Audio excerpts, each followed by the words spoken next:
ये सुनने में आ रहा है, क्या सच है? वो लैपटॉप नष्ट कर दिए गए, 1 दर्जन से अधिक सेलफोन्स नष्ट कर दिए गए। क्यों नष्ट किए गए भाई? मनीष सिसोदिया जी के टेलीफोन नष्ट हो गए क्योंकि ईमेल की ट्रेल दिख रही थी। आरोप लगते ही इस्तीफा दूंगा। और दूसरी बात सुनिए, ये वो मुख्यमंत्री थे जिसने कहा था मैं बंगले में नहीं रहूंगा, मैं 2 कमरे के घर से सरकार चलाऊंगा। आज कहते हैं तिहाड़ से सरकार चलाऊंगा। तहसीन पूनावाला से पूछना चाहती हूं, तहसीन पूनावाला जी, अरेस्टी वो शोन एविडेंस ऑफ हवाला ट्रांसफर, मतलब अरविंद केजरीवाल जी को हवाला ट्रांसफर के 45 करोड़ का पूरा लेखा जोखा दिया गया था, जो कॉल डिटेल रिकॉर्ड से और लोकेशन से और इनकम टैक्स के डेटा से पूरा प्रूव करके दिखाया गया था कि यहां से मैसेज गया, वहां से, और ये तमाम चीजें बताई गई हैं डिटेल में। चरणप्रीत सिंह जो आम आदमी पार्टी का कैंपेन मैनेजर था, उसके पास पैसे कैसे पहुंचे, 45 करोड़ में से तकरीबन 2.25 लाख रुपए आम आदमी पार्टी के अकाउंट में भी। तो ये कोई हवा में बात नहीं हो रही। और जिस तरह से अभी सबा जी ने कहा, ये सिर्फ अप्रूवर के तौर पर बात नहीं हो रही, यहां पर हर चीज का एविडेंस भी दिखाया जा रहा है। हाँ, पूरे तौर पर कोर्ट इस पर संज्ञान लेगा, पर ये जो डिटेल्स हैं ये मनगढ़ंत तो नहीं हो सकते, ये स्पेसिफिक्स हैं, नंबर 1। और नंबर 2, मैं आपसे एक और भी सवाल पूछना चाहती हूँ। इसलिए पूछना चाहती हूँ क्योंकि मैंने अपने रिपोर्टिंग करियर में शीला दीक्षित जी को बहुत नजदीक से देखा था। शीला दीक्षित जी की कल एनिवर्सरी थी और उस दिन जिस अरविंद केजरीवाल ने इतना कुछ शीला दीक्षित के बारे में कहा, कांग्रेस पार्टी उस अरविंद केजरीवाल के बचाव में खड़ी थी शीला जी की पुण्यतिथि वाले दिन। मैं पूछना चाहती हूं, 3 ऐसे आपके लीडर थे, अजय माकन, पवन खेड़ा और शायद संदीप दीक्षित, जो कल रामलीला मैदान नहीं गए। आप दिखाना क्या चाह रहे हैं दुनिया को? संदीप था वहां पर। बट देखिए, मैं शीला जी की बात पर आऊंगा, उसके पहले मैं एक बात आपसे कहना चाहता हूँ। नाविका जी, आपको याद है कि मुझे अक्सर ये मौका मिलता है आपकी शो में शिरकत करने का, और आपको याद है कि जब कार्ति चिदम्बरम पर एविडेंसेस आए थे, सॉरी डीके शिव कुमार पे ये एविडेंसेस आए थे, 100% एविडेंसेस, ये एविडेंस आप ही ने ब्रेक किया था। कहा था कुछ तो होगा इसमें, क्या होगा? आज क्वॉश हो गया केस डीके शिव कुमार के खिलाफ। बिल्कुल सही कहा सुधांशु जी ने, कार्ति चिदम्बरम और संजय राउत को भी बेल मिला, लेकिन 1-1 साल उनको जेल के अंदर रहना पड़ा। करीबन 14,000 ईडी के केसेस चल रहे, मुश्किल से 14 केसेस में बेल मिले हुए हैं। ये बिल्कुल सही, डीके शिव कुमार का केस क्वॉश हो गया, एविडेंस प्लांटेड होते। अरे ये छोड़िए ईडी, आपको याद है नाविका जी, गौतम नवलखा का केस, माननीय प्रधानमंत्री की हत्या करने का उनपे आरोप था, हम सबने उसका खंडन किया, कहा ईमेल है, ईमेल का ट्रेल है, उस ईमेल में लिखा हुआ स्पष्ट तरीके से माननीय प्रधानमंत्री की हत्या करना है। एनआईए ने ना सिर्फ उस केस को ड्रॉप किया है, वो ईमेल फेक था। आप इस एविडेंस की बात करते हो, ये एविडेंस कोई स्टैंड नहीं होगा।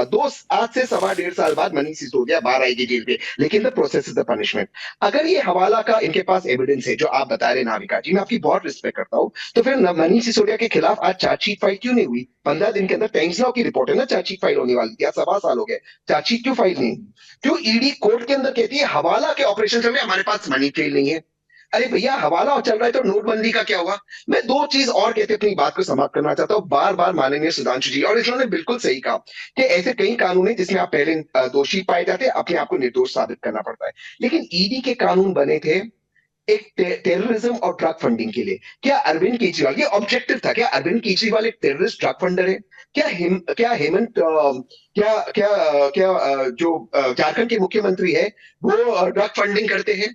2 सिटिंग मुख्यमंत्री जेल के अंदर है, आपके पास मनी ट्रेल है। क्या ईडी का ये दुरुपयोग नहीं हो रहा है? 0.5% ईडी का करप्शन है, ईडी झूठ कहता है 95%। जवाब दीजिए सुधांशु त्रिवेदी।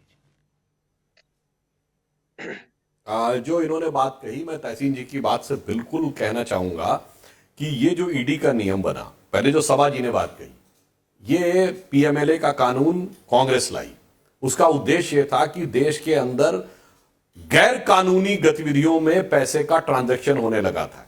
मैं तहसीन भाई से सिर्फ एक बात पूछना चाहता हूं, हवाला के जिन लोगों के थ्रू ये पैसा जाता है, आप क्या गारंटी से कह सकते हैं उस हवाला का पैसा किसी आपराधिक व्यक्ति के पास नहीं जाता है? ये आतंकवादी अपना पैसा कहां से ले जाते हैं? चैनल तो वही रहता है ना।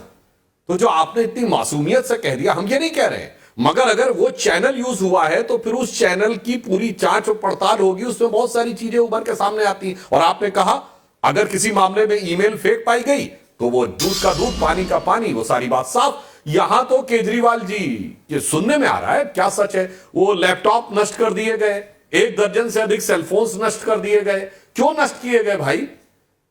मनीष सिसोदिया जी के टेलीफोन नष्ट हो गए क्योंकि ईमेल की ट्रेल दिख रही थी। ईमेल फेक है या गलत है? आप युवा भी हैं, वकील भी हैं और टेक सेवी भी हैं। यह कोई बहुत मुश्किल काम नहीं है इस बात को प्रूव कर पाना कि वो जो कॉल डिटेल है वो फेक है या ईमेल फेक है। यही कारण है कि यह समस्या उभर कर सामने आती है। और दूसरा मैं कह रहा हूं भाई, बाकी सारी बातें छोड़िए, आज एक बार ईमानदारी से कह तो दे, आज सवाल नैतिकता का है। आरोप लगते ही इस्तीफा दूंगा। और दूसरी बात सुनिए, ये वो मुख्यमंत्री थे जिसने कहा था मैं बंगले में नहीं रहूंगा, मैं 2 कमरे के घर से सरकार चलाऊंगा। आज कहते हैं तिहाड़ से सरकार चलाऊंगा। कैसे जाके चिपक गए कुर्सी से। और अंत में एक बात मैं कहना चाहूंगा, शीला दीक्षित जी के लिए दिल्ली के सारे ऑटो के पीछे बेईमान लिखकर, कांग्रेस पार्टी के लिए चोर शब्द का प्रयोग करके, याद करिए चोर और बेईमान शब्द असंसदीय माने जाते थे, कभी राजनीति में खुल के इसका प्रयोग नहीं होता था। सारी संसद चोर है, सारी कांग्रेस चोर है, ऐसे शब्दों का प्रयोग किया। और आकर जब आप उसी केजरीवाल का आके समर्थन करते हैं तो मुझे वही लाइन याद आती है कि शाम तक सुबह की नजरों से उतर जाते हैं, इस कदर समझौतों पे जीते हैं कि जमीर ही मर जाते हैं। नारिका जी, तहसीन पूनावाला जी, आ रही हूं, नारिका लेकिन जी। सर्वे के अगला सवाल दर्शकों को बताना चाहती हूं। केजरीवाल की गिरफ्तारी के बाद आम आदमी पार्टी कार्यकर्ताओं और मंत्रियों ने क्या कानून तोड़ा? हाँ कहते हैं 36% लोग, नहीं कहते हैं 21, कह नहीं सकते 43% लोग। यानी कि लोग अभी अपना मन इस मुद्दे पर बना नहीं पाए हैं। सवाल नंबर 5, क्या केजरीवाल सिर्फ सत्ता का ध्यान रखते हैं, कानून का नहीं? हाँ कहते हैं 37% लोग, नहीं कहते हैं 22% लोग, कह नहीं सकते 41%। यानी कि अभी भी लोगों के दिमाग में सवाल कई हैं और अभी पूरी तरह से उन्होंने एक पोजीशन नहीं ली है। सवाल नंबर 6, अरविंद केजरीवाल ने ईडी के 9 समन को नजरअंदाज कर कानून का उल्लंघन किया था क्या?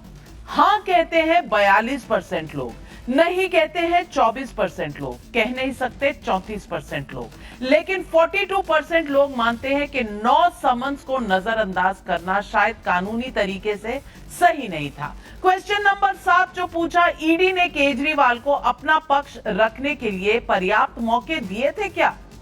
हाँ 39% लोग, नहीं 21% लोग, कह नहीं सकते 40% लोग। और आखिरी सवाल जो हमने पब्लिक से पूछा, केजरीवाल की गिरफ्तारी से पंजाब दिल्ली में आम आदमी पार्टी का वोट शेयर क्या कम होगा? हाँ कहते हैं 51% लोग, नहीं कहते हैं 23% लोग, कह नहीं सकते 26% लोग। यानी कि कुछ मुद्दों पर जनता अभी अपना मन बना रही है।